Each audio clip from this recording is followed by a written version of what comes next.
Kira Yoshikage. Parmi tous les personnages de JoJo's Bizarre Adventure, et il y en a beaucoup, Kira est sans aucun doute l'un des plus riches psychologiquement, mais aussi l'un des plus retors à analyser.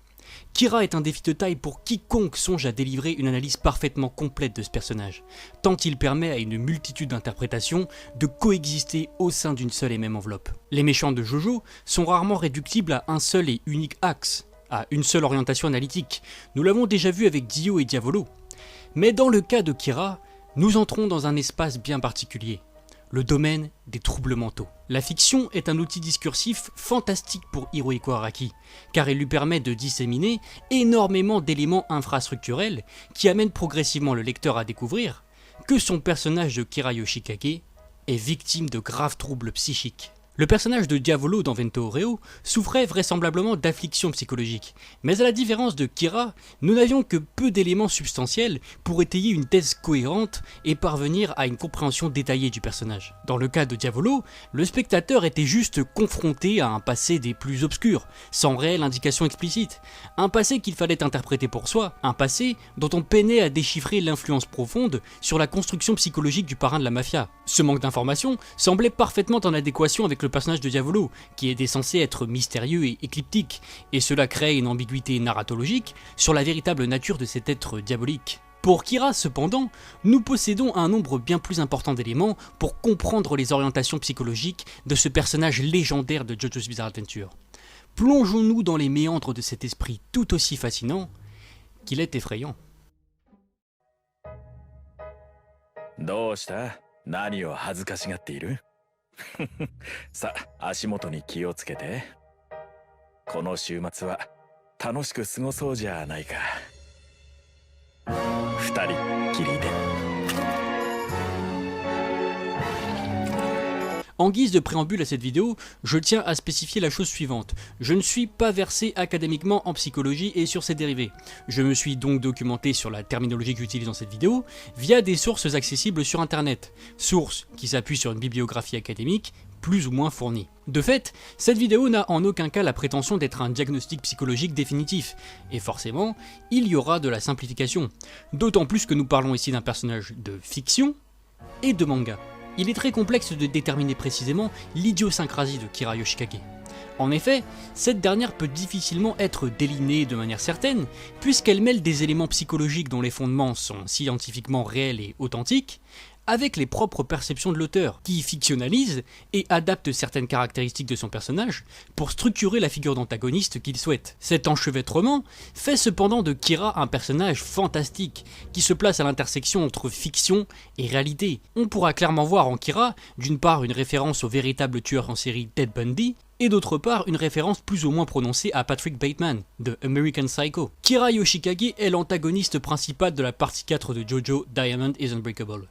Un antagoniste très mystérieux, dont la révélation est plutôt tardive, puisqu'il n'apparaît réellement que vers la moitié de l'intrigue, bien que son spectre plane sur la narration dès l'introduction du personnage de Reimi Sugimoto. Une chose formidable à constater sur le personnage de Kira, c'est qu'à la différence d'énormément de personnages dans JoJo, il s'introduit lui-même indirectement au spectateur, et ce, de manière très détaillée, lors de sa première altercation officielle avec Shigechi.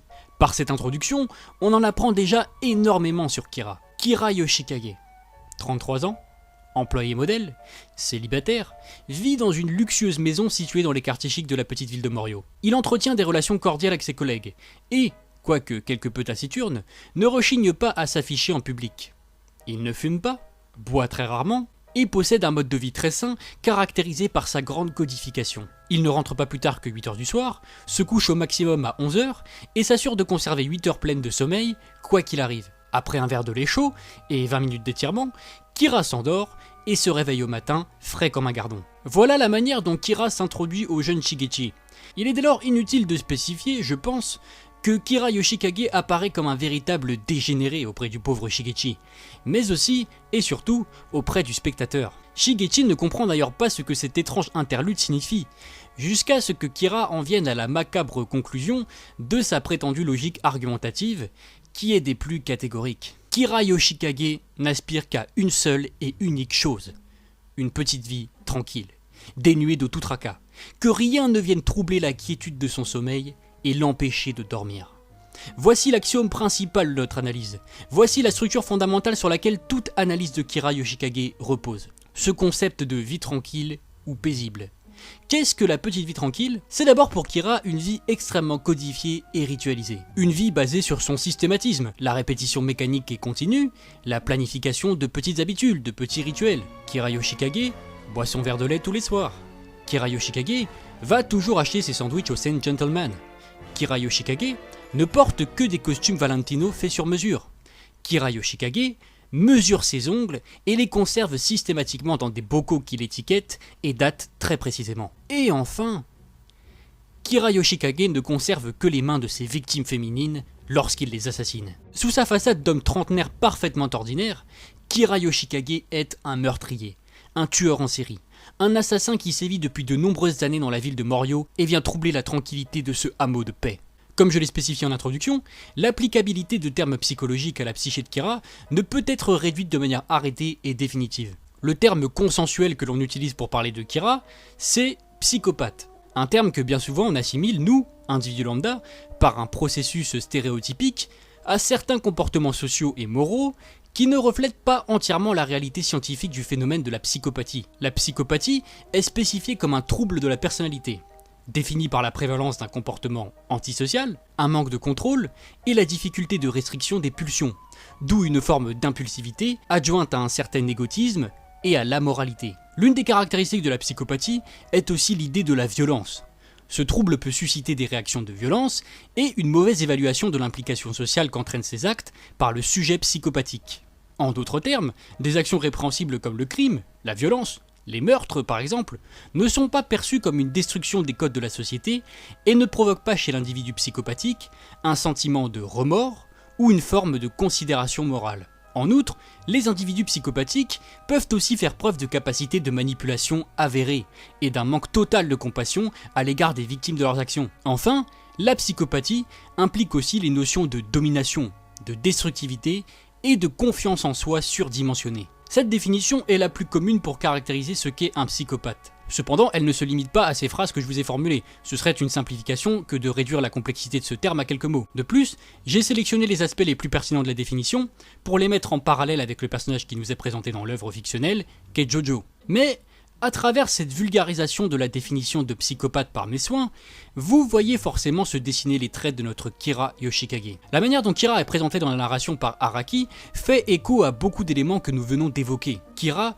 est un être manipulateur, ce qui a été montré à plusieurs reprises, notamment lorsqu'il suggère à Shigechi qu'il ne fera pas de mal à sa famille si ce dernier lui divulgue l'identité de ses compères. Kira préfère toujours circonvenir ses adversaires par la manipulation, la perversion. Par extension, il possède des capacités d'adaptation tout bonnement remarquables, puisqu'il calque son mode de vie sur celui des Kawajiri, dans le but de s'intégrer à la famille, au point de parfaitement reproduire l'écriture de Kozaku à force d'entraînement répété. Bien qu'il sache parfaitement déliner la portée de ses capacités, Kira peut faire preuve d'une extrême arrogance et d'une tendance à l'égotisme, voire au pédantisme, comme lorsqu'il déclare à Shigechi que nul ne pourrait vaincre son Killer Queen, ou lorsqu'il pêche par orgueil face à Jotaro en rabaissant ouvertement Star Platinum et en clamant qu'il est ridiculement faible. Le personnage de Kira alimente, comme tous les autres antagonistes de Jojo, la notion de transgression.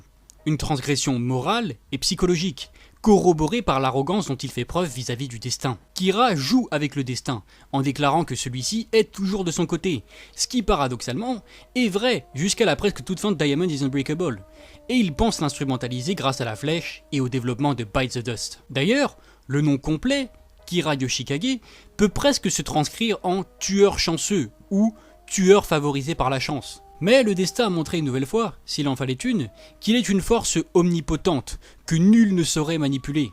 Kira est victime d'un puissant revers d'ironie cosmique, lorsqu'il révèle lui-même devant Josuke sa propre identité, dans un moment d'exaltation narcissique. Kira n'est certes pas un individu asocial stricto sensu, car il maintient parfaitement sa routine et son image d'employé modèle.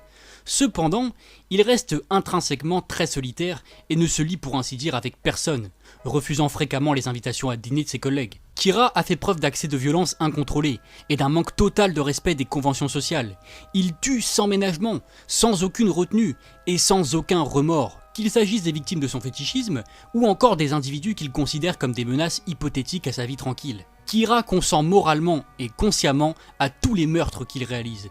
Il n'éprouve absolument aucune empathie pour les autres êtres vivants si ces derniers menacent l'existence qu'il s'est structurée. D'ordinaire méticuleux, il lui arrive parfois de ne pas penser aux conséquences de ses actes et de favoriser l'assouvissement de ses pulsions immédiates sans penser aux répercussions que ces dernières pourraient avoir, comme lorsqu'il assassine Hayato Kawajiri qui a découvert son identité par peur que sa couverture ne s'efface. La seconde forme de trouble psychique qui vient définir et élaborer l'idiosyncrasie de Kira, c'est le concept de trouble obsessionnel compulsif, ce que l'on appelle plus communément un TOC. Le TOC se caractérise par cette dynamique de répétitivité, par les compulsions qu'il induit. Le TOC, ça peut être une chose, un geste, qu'un individu doit absolument réaliser, une pensée qu'un individu doit absolument assouvir.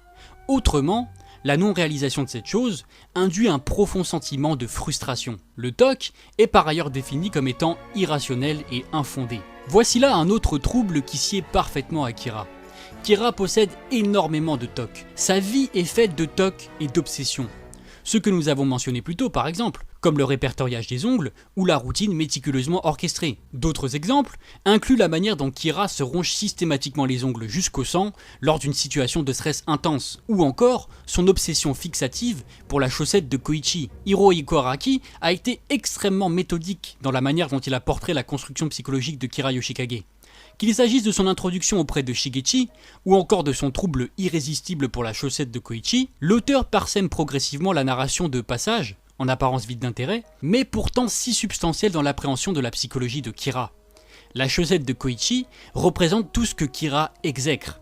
Sa position n'est pas conforme, la chaussette est à l'envers, la chaussette brise totalement l'harmonie générale de l'ensemble et sort du lot. Kira ne peut tellement pas supporter cette perspective qu'il perd son temps à remettre la chaussette de Koichi à l'endroit, alors que, primo, Koichi est vraisemblablement mort dans sa tête, et secondo, Josuke et Okuyasu menacent d'arriver et de l'attaquer à tout moment. Le trouble obsessionnel de Kira est si maladif qu'il en vient à mettre sa propre vie en danger pour achever la résolution de ce dernier et retrouver son calme. Kira n'est pas pour autant un individu irréfléchi et irrationnel, il est même extrêmement intelligent et se caractérise par sa grande circonspection. L'obsession de Kira pour le conformisme et pour sa routine s'est articulée et structurée dès son plus jeune âge. En effet, Jotaro note que Kira a toujours affiché une tendance à la 3e place et s'est évertué à ne jamais dépasser cette dernière, à ne jamais exceller afin de ne pas attirer l'attention sur lui. Conservatisme est sans aucun doute l'un des maîtres mots pour définir Kira Yoshikage. La psyché de cet antagoniste inconventionnel se reflète dans les valeurs structurantes que constituent pour lui la routine, le conformisme, le conservatisme. Kira n'est prêt à faire aucune concession sur son mode de vie et sur sa routine. Ainsi refuse-t-il catégoriquement de quitter la ville de Morio alors qu'il a assassiné Hayato et s'apprête à être découvert. Tout dans la vie de Kira doit être ordonné, régulé, réglé, cycliquement orchestré. Rien ne doit sortir du cadre de la routine. Et tout élément qui menace la routine devra être annihilé en conséquence. Annihilé par l'arme ultime, Killer Queen. つまりシゲチ君、君は私の睡眠を妨げるトラブルであり敵というわけさ。これがキラークイーン。Kira a développé Killer Queen dans sa jeunesse, lorsque son père, sbire de Dio, lui lègue une flèche à stand. Killer Queen est un stand parfaitement congruent avec la psyché de Kira Yoshikage, et il est un reflet optimal de son essence spirituelle. Killer Queen a l'apparence d'un chat, des animaux traditionnellement associés à l'ésotérisme et au comportement douteux. La thématique du chat est affiliable à la psychologie de Kira, qu'il s'agisse de son comportement lorsque ce dernier se montre agressif sans crier gare, de son alliance avec Stray Cat, ou bien encore de la façon dont Kira assassinait ses victimes avant de posséder Killer Queen. En effet, Reimi Sugimoto, première victime de Kira, rapporte qu'elle a subi des sévices tout bonnement horribles et que son dos a été lacéré par le tueur en série. Dos qu'on ne verra d'ailleurs jamais, tellement Reimi suggère qu'il est horrible. La lacération par les griffes, c'est bien là un système de défense et d'attaque des chats. Mais le plus effrayant dans Killer Queen n'est pas son apparence de chat, c'est son pouvoir. Killer Queen peut transformer en bombe tout objet qu'il touche. Il peut littéralement désintégrer sans laisser aucune trace n'importe quelle entité qui s'opposerait à lui. Killer Queen est le stand d'assassinat parfait pour Kira, et il lui permettra d'assassiner jusqu'à 48 malheureuses victimes. Killer Queen possède une sous-capacité, Sheer Heart Attack, le summum du pouvoir pour Kira Yoshikage. Sheer Heart Attack stand entièrement automatique, se base sur l'émission de chaleur en vigueur la plus importante pour traquer ses cibles et les éliminer. Il n'y a presque rien qui est en mesure de stopper Sheer Heart Attack. Un stand totalement détaché qui opère pendant que son bagneur peut vaquer à ses occupations en toute sérénité, mais aussi en toute impunité. L'horreur du pouvoir de Killer Queen tient aussi au fait que les explosions peuvent être absolument silencieuses et qu'aucune preuve d'incrimination ne pourra jamais être retrouvée pour faire défaut à son machiavélique manière. Le meurtre est véritablement un trouble obsessionnel chez Kira. À la simple vue du cou d'une femme, Kira déclare intérieurement qu'il ne souhaite qu'une seule chose, lui révéler ses désirs les plus profonds et l'étrangler à mort. Sa vie sexuelle en elle-même repose entièrement sur la dérivation de son fétichisme des mains vers le meurtre. Kira n'a d'attirance que pour les mains féminines et rien d'autre. Il insuffle aux mains de ses victimes des caractéristiques spirituelles et il vit une vraie relation avec ces dernières. Il s'épanouit avec les mains de ses victimes, il leur offre même des cadeaux et les embrasse, j'imagine. Subséquemment, sera-t-il à jamais dans une éternelle insatisfaction, puisque les mains sont amenées évidemment à pourrir. Ainsi, Kira répète le même cycle morbide éternellement, et multiplie les conquêtes post-mortem, entretenant une relation symbolique avec la mort elle-même en quelque sorte. Kira est profondément lié aux mains, et ce depuis son enfance, lorsqu'il fut ébloui par la perfection esthétique de la Mona Lisa de Da Vinci, et qu'il en ressentit une excitation d'ordre sexuel pour la première fois de sa vie. Le fétichisme n'est fondamentalement pas nocif s'il est régulé, mais dans le cas de Kira, il devient autodestructeur et délétère. Kira a lui-même une relation très spéciale avec ses mains, et en particulier ses ongles, qui poussent anormalement rapidement lorsque ses pulsions meurtrières se font de plus en plus pressantes. Ses ongles fonctionnent comme les paramètres physiques de son obsession. Ainsi, il quantifie à la longueur et à la vitesse de pouce de ces derniers la puissance de ses pulsions. Inconsciemment, Kira semble afficher une tendance à sacraliser le meurtre. Sacralisation corroborée par sa collection obsessionnelle des ongles, qu'il va classifier et dater, comme si ces derniers devenaient des sortes de trophées qui lui rappellent les meurtres qu'il a réalisés et quand il les a réalisés. Au début de cette vidéo, j'ai mentionné le fait que nous avions beaucoup d'éléments textuels qui nous permettent de localiser de manière assez précise la nature des troubles de Kira, comparativement à Diavolo.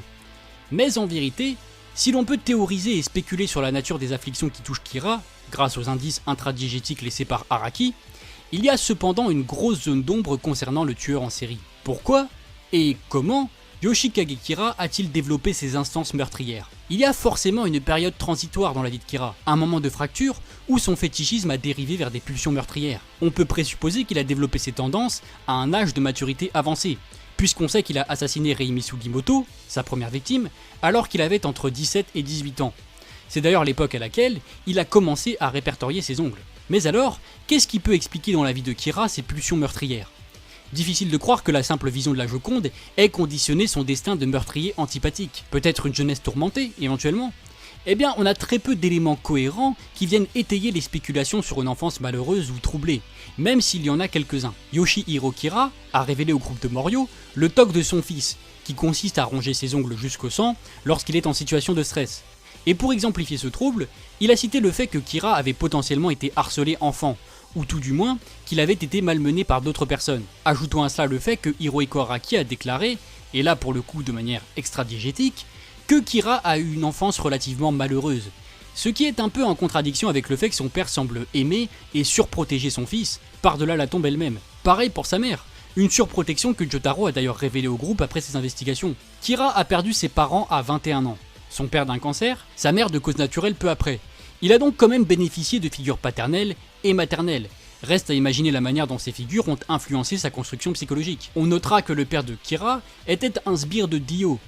Alors il s'agit peut-être d'une piste à exploiter, d'autant plus que ce dernier a ouvertement déclaré n'avoir aucune considération vis-à-vis des femmes que son fils a assassinées.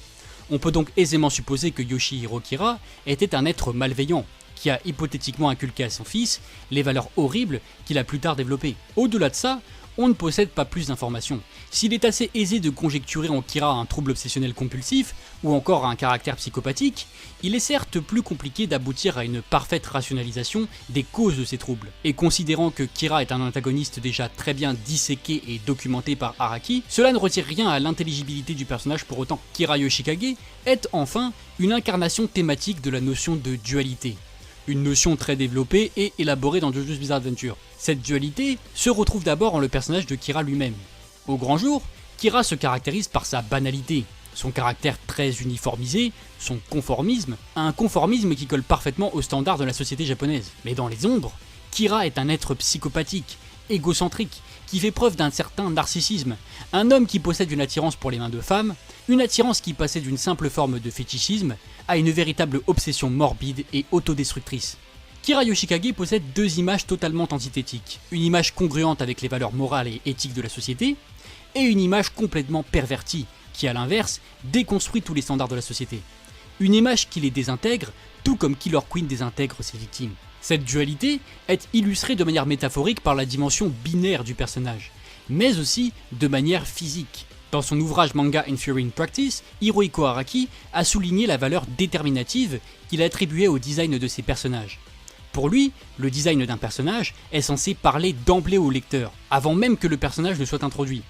Le design convertit par l'image des concepts bien plus abstraits et des thèmes qui sont relatifs au personnage qui est présenté. Dans JoJo, il y a énormément de costumes extravagants et autres atours loufoques que personne n'oserait porter. C'est une des marques de fabrique du manga, surtout dans Diamond is Unbreakable, où les personnages altèrent leurs uniformes scolaires dans un esprit de contestation sociale. Mais Kira Yoshikage, lui, ne répond pas à cette règle, et c'est justement ce qui est le plus intéressant. Kira Yoshikage possède le costume de salarié par excellence.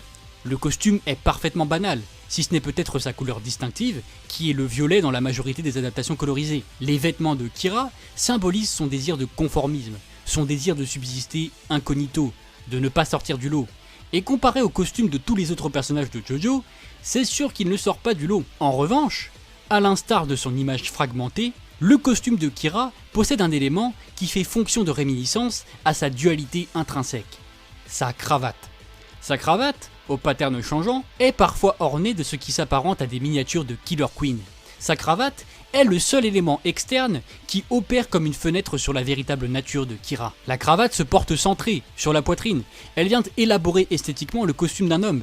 Elle n'est pas qu'un simple agrément, mais bien un élément d'identification que l'on peut moduler à sa guise. La cravate, c'est en vérité un élément centralisateur du costume de Kira. Un vêtement qui nous rappelle sans cesse qui il est réellement, qui se trouve réellement sous l'apparat du salarié exemplaire. La dualité propre à Kira s'illustre aussi lorsqu'il change de visage grâce au stand de Ayatsuji et s'approprie les traits de Kosaku Kawajiri. L'identité de Kosaku Kawajiri est extrêmement intéressante, en ce qu'elle représente une échappatoire symbolique offerte par le destin à Kira. Kosaku Kawajiri est la métaphore de ce qu'aurait pu être Kira Yoshikage, un homme de famille aimant, possédant femme, enfants et maison. La perspective de Kira en homme de famille lui a d'ailleurs parcouru l'esprit lorsque par exemple il rafistole miraculeusement le couple des Kawajiri au bord de la rupture, prouvant ainsi qu'il pourrait rendre une femme heureuse, ou encore lorsqu'il se surprend à s'inquiéter pour Shinobu alors qu'elle est blessée par Stray Cat. Lors de l'épisode Kawajiri, Kira est tiraillé entre la perspective d'un mode de vie sain et ses pulsions meurtrières vis-à-vis de Shinobu, qui fait office de tentatrice perpétuelle à son égard, menaçant de le faire retomber dans le monde du crime à tout instant. Malgré tout, Kira reste un personnage profondément ancré dans ses conceptions de la société et de son mode de vie. Un attachement obsessionnel pour la routine, dont l'imputabilité à ses troubles n'est peut-être pas si évidente que cela. Si la famille Kawajiri lui a offert l'opportunité d'une sorte de rédemption, ou tout du moins d'une chance de survie, il ne l'a définitivement pas saisie et a préféré se confondre dans ses désirs meurtriers jusqu'au bout. Et ce, malgré les avertissements répétés du fantôme de son père, ce qui résultera en sa défaite par le groupe de Morio, et par sa disparition finale dans les limbes de l'allée fantomatique. Kira Yoshikage est un antagoniste et un personnage incroyablement génial, pour changer. Une multitude d'éléments d'ordre scientifique, fictionnels, mais aussi conceptuels, viennent coalescer pour former l'un des personnages les plus mythiques de JoJo's Bizarre Adventure. Kira nous permet de véritablement réévaluer les conceptions traditionnelles de l'antagoniste du manga, tout en présentant au lecteur une vibrante figure cathartique. Kira s'émancipe de la doctrine du méchant grandiloquent et ambitieux. Sa volonté primaire, celle de vivre une petite vie tranquille, est sans aucun doute la plus plate possible et imaginable, et en ce sens, Kira sort vraiment du lot des antagonistes de JoJo, qui pour la plupart ne jurent que par la domination du monde ou des règles de l'univers. À travers Kira, Araki a poursuivi son exploration de la psyché humaine dans ses limites les plus extrêmes, puisqu'il a cherché à retranscrire à sa manière le portrait du tueur en série, du serial killer, une figure criminelle et psychologique dont la variabilité est aussi complexe que nauséeuse. Araki s'est d'ailleurs documenté sur plusieurs tueurs en série et leur modus operandi, au point d'en être dégoûté, dans le but de façonner son personnage de Kira, un personnage tout aussi monstrueux qu'il est paradoxalement très humain. Kira peut tout autant symboliser le tueur en série compulsif qui suscite l'effroi, que cet autre qui se cache tapis en chacun, cet autre qui hypostasie nos désirs les plus profonds, les plus répréhensibles parfois, et que l'on réprouve par tous les moyens, qu'on cherche à ne jamais exposer au grand jour. L'homme le plus normal du monde peut en vérité cacher le plus grand des monstres. Et c'est une morale qu'Araki nous aura bien inculquée avec Kira Yoshikage, le macabre tueur en série de Morio. Pour finir cette vidéo, j'aimerais vous souhaiter à tous une très bonne année 2020. Que le bonheur, la santé et la réussite vous accompagnent durant toute l'année, vous et vos proches. Merci à tous pour vos commentaires et votre soutien répété. Cela me fait très plaisir. Nous avons d'ailleurs franchi le cap des 10 000 abonnés. Merci à tous. Merci beaucoup. J'espère que nous allons continuer sur cette lancée et forger ensemble une solide communauté autour de JoJo. Si cette grosse vidéo sur Kira vous a plu, eh bien n'hésitez pas à le faire savoir. Quant à moi, je vous retrouve pour de prochaines vidéos. Portez-vous bien et allez vite.